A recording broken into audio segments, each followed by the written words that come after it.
Hello and welcome to AltheaSuite. Today I'm going to show you how you can invoice your service call. To get started, we're going to go into our service calls and then into our service call documents. And then for here, I'm going to go and find one that needs to be invoiced.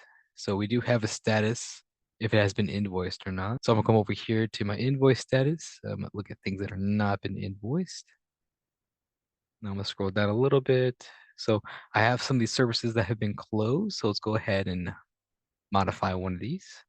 So we could go to our context menu there and create the invoice from our context menu there. But there's another way we could do this by modifying our service call document. Once we get into our service call document, we'll scroll all the way down. And all the way down at the bottom, we do have the option here to create the invoice. So because the service is already completed, there's not much to do. So as soon as I create this invoice, some of these line items come over here. I have a labor charge. That's technically a part that I've added in here, and also something called a misc part. This could be any kind of part that you have in your inventory, but in this case, it's going to be this misc part. So once we come over here and create the invoice, it's going to go and basically convert all of the information in here to the invoice, which is the labor and what actually we did.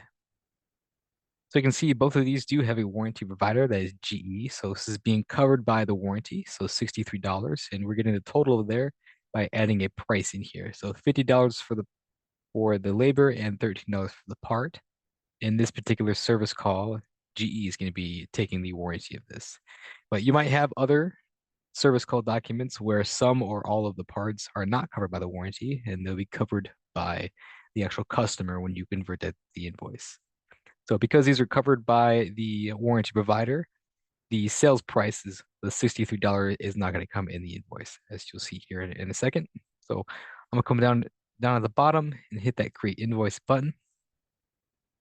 This is going to take all the information from the service call, like the customer name and all the address information. You can see in here these two parts, the labor and the misc part, did come up. So as stated before, you can see the labor part did come as a service item, and then the misc part did come up. Now, because this misc part and the labor up here is being covered by the warranty company, the sales price of the warranty and the part won't come up here because this is being covered. The only thing that's going to show you here is the actual cost of the part. So we're going to display on the invoice the cost that the warranty company is going to be taking. In this case, it's going to be $9.13. Now it's up to you if these are if this BIS part is taxable or not, depending on your workflow. I know the labor fee is not taxable, so that'll be there, but maybe this part is taxable, so we'll leave that unchecked there. So now we have a $9.13 cost to this part. So now once we go to the pay now section, you can see that GE is going to be covering the 913 there. So it's already being covered by that finance agency. So once we save this invoice, technically the invoice will be saved as a balance because GE does need to send you, the business owner, the actual $9 to cover the part that's in the warranty. But if the customer was being invoiced for this part that was not covered in the warranty, then the customer would be covering the sales price of the actual part that's being covered here. But since this is being covered by the finance agency, this is going to be what it shows. So now all we need to do is now hit that save button. Once that gets completed, you're going to be brought back into the service call document page. And now if we go over into our sales and then go into our sales invoices, we'll see our latest invoice that we have for this particular service call. So there's the customer name. There's our latest invoice document number 250. But if we keep on scrolling to the right, we do have a column that does reference this actual service call document. So it's all the way over here. It's called service call number. So this column might be up closer to the front, but for me, it's all the way in the back. So the service call number column, it does reference the actual service call document to which we just converted that into the invoice. Another way to invoice your service call documents, like I showed you before, is going back into your service calls and then into your service call document. And then again, I'll go ahead and search for things that have not been invoiced. And then, for example, if we wanted to invoice this Bill 9 ticket in service call document number 20, Instead of modifying the document and going inside of it, all I can do is go to the context menu there, find my Create Invoice button, click on that, and we pretty much get the same pathway. So this will pre-populate information from the service call, like the customer name, the shipping address, all that, plus any of these. Now you can see in this example, the labor and this part right here is being covered by the customer. You can say it's paid by customer, so there isn't any warranties. You can see there is $0 being covered by the warranty, and the customer is paying that amount right there. Now, if we were to take this one away, so right now I had the labor charged at $50.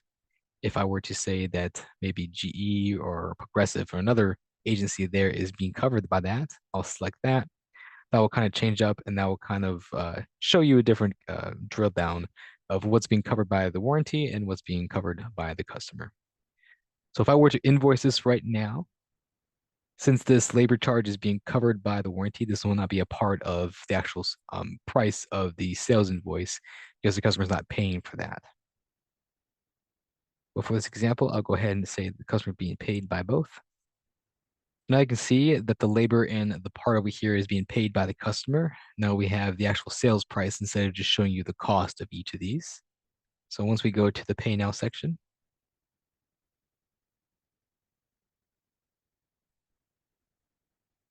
and I scroll down, now the system wants you to collect the money from the customer. So this could be generically as a check or cash.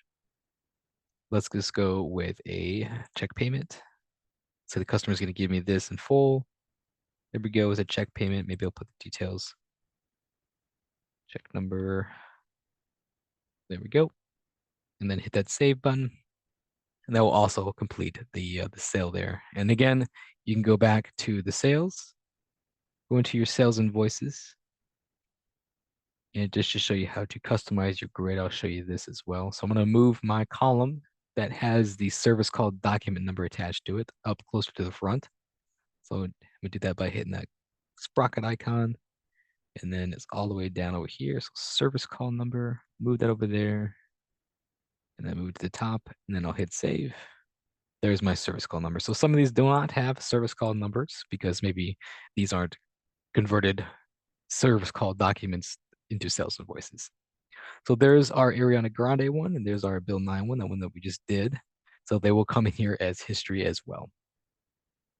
We do have a different format for the service call sales invoices if you want to have a different format to show what the customer is showing as far as warranty versus what they actually pay. But that is how to convert your service call documents into sales invoices. Thank you.